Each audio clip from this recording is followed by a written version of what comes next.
Halo semuanya, perkenalkan saya Wildan Faujan Ramdana dari kelas SI 4502 dengan NIM 12022102000. Pada kesempatan kali ini saya akan membahas mengenai konflik. Jadi, apa itu konflik?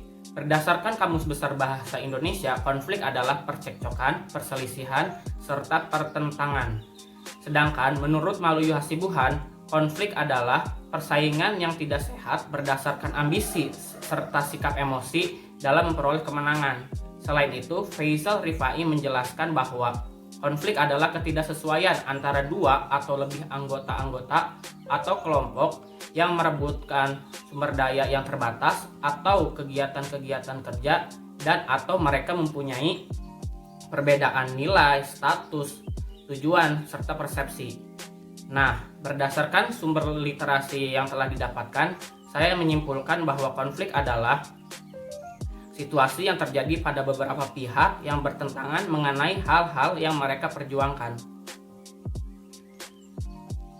Nah, jadi apa sih penyebab konflik? Menurut Maluyu Hasibuhan, terdapat beberapa penyebab konflik. Yang pertama yaitu perbedaan pendapat. Biasanya setiap orang atau kelompok akan mempertahankan pendapatnya masing-masing. Apabila perbedaan pendapat tidak bisa diselesaikan, maka akan menimbulkan konflik. Selanjutnya yaitu persamaan tujuan. Dalam hal ini akan menimbulkan persaingan yang mana tak jarang pada akhirnya akan menimbulkan konflik. Berikutnya yaitu egoisme. Sikap egois yang berlebihan akan menyebabkan sulitnya menerima perbedaan pendapat, sehingga akan juga mengakibatkan konflik. Selanjutnya itu kebutuhan. Pada dasarnya setiap orang ingin mendapatkan kebutuhan material maupun non-material yang lebih baik daripada orang lain. Nah, namun hal tersebut juga dapat menjadi alasan timbulnya konflik. Berikutnya yaitu identitas sosial. Jadi, perbedaan identitas sosial seperti budaya, nilai, norma juga dapat menjadi penyebab timbulnya konflik jika tidak adanya rasa toleransi di antara pihak yang terkait. Selain itu, kesalahpahaman dan sikap diskriminasi juga dapat menjadi penyebab terjadinya konflik. Terdapat beberapa jenis konflik. Adapun jenis-jenis konflik tersebut diantaranya yaitu yang pertama, konflik individu. Konflik individu adalah konflik yang terjadi pada individu itu sendiri. Konflik ini terjadi ketika seseorang individu mengalami kegelisahan, sulit mengambil keputusan, atau bisa juga mendapat tuntutan yang melampaui batas kemampuannya. Yang kedua, yaitu konflik antar individu dalam organisasi yang sama. Konflik ini timbul akibat tekanan yang berhubungan dengan kedudukan atau perbedaan-perbedaan kepribadian. Nah, yang ketiga yaitu konflik antara individu dan kelompok. Konflik ini berhubungan dengan cara individu menanggapi tekanan untuk keseragaman yang dipaksakan oleh kelompok kerja mereka. Contoh, seseorang yang dihukum karena terbukti melanggar norma kelompok. Berikutnya, jenis konflik yang keempat yaitu konflik antar kelompok dalam organisasi yang sama. Hal ini terjadi adanya pertentangan kepentingan antar kelompok. Nah, jenis konflik yang terakhir yaitu konflik antar organisasi. Merupakan konflik yang timbul sebagai akibat persaingan bisnis, persaingan memperoleh pengakuan, atau pengaruh dari masyarakat dan pemanfaatan sumber daya yang tersedia secara efisien. Dalam kehidupan sehari-hari, kerap kali kita menemukan contoh dari konflik. Salah satunya adalah konflik dalam suatu organisasi. Konflik tersebut dapat terjadi akibat satu, konflik kepemimpinan. Ini terjadi ketika seorang pemimpin menjadi pusat dari terjadinya konflik, karena pemimpin tersebut belum memiliki kapasitas yang cukup untuk menjadi seorang pemimpin. Yang kedua yaitu konflik antar subbagian.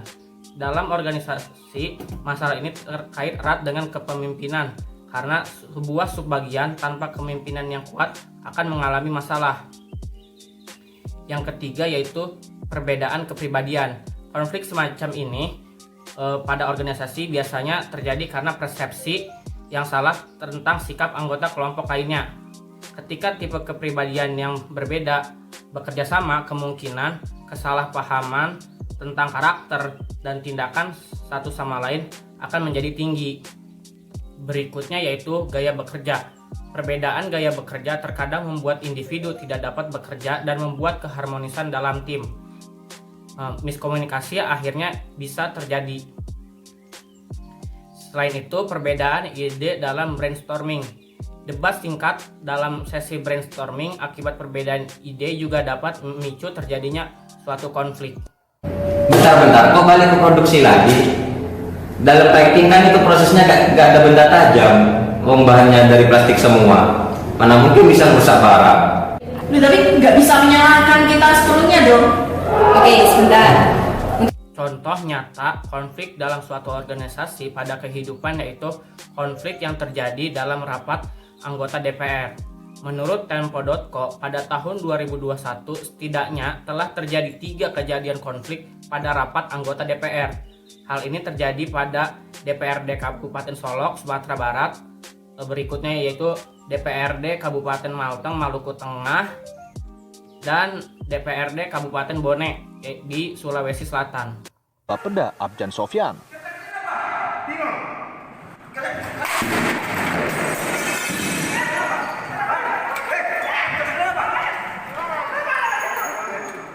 Fadli Jaguna yang merasa tersinggung dengan jawaban Abjan Sofyan.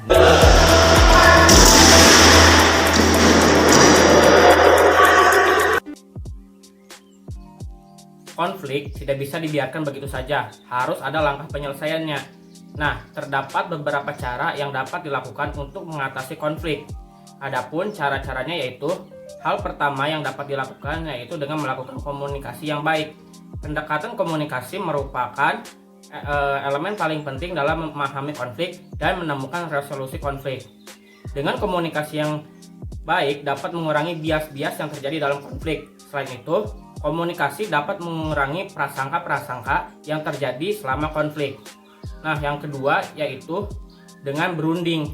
Setelah terjalin komunikasi antar kelompok yang mengalami konflik, yang harus dilakukan selanjutnya adalah mengadakan perundingan untuk membuat suatu kesepakatan yang dapat mengurangi atau mengatasi konflik. Nah, dalam berunding ini ada beberapa sifat yang harus dikembangkan oleh setiap pihak yang mengalami konflik. Yang pertama yaitu keterbukaan. Setiap kelompok harus terbuka terhadap informasi, keinginan dan permasalahan yang ada.